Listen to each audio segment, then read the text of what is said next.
إلهنا.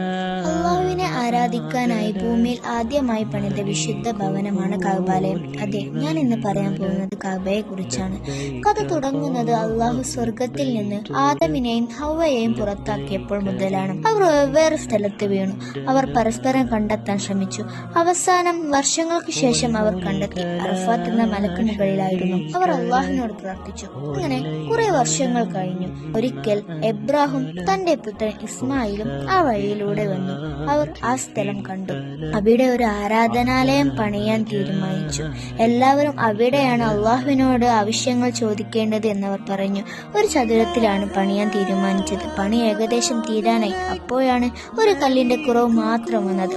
അങ്ങനെ അവർ ആ കല്ലും തേടി വരുമ്പോഴേക്കും സ്വർഗത്തിൽ നിന്ന് ഒരു മാലാഖ പറഞ്ഞു, ഈ കല്ല് നിങ്ങൾ ഭൂമിയിൽ നിന്ന് എടുക്കേണ്ട, ഞാൻ സ്വർഗത്തിൽ നിന്നൊരു കല്ല് കൊണ്ടുവരാം. അപ്പോൾ കഅബയുടെ പണി പൂർത്തിയാകും. അപ്പോൾ പറഞ്ഞു, എന്നാ ശരി, നിങ്ങൾ കൊണ്ടുവരും. അങ്ങനെ മാലാഖ കൊണ്ടുവന്നു. ഒരു തൂവെള്ള നിറമായിരുന്നു. അപ്പോൾ കഅബയുടെ പണി പൂർത്തിയായി.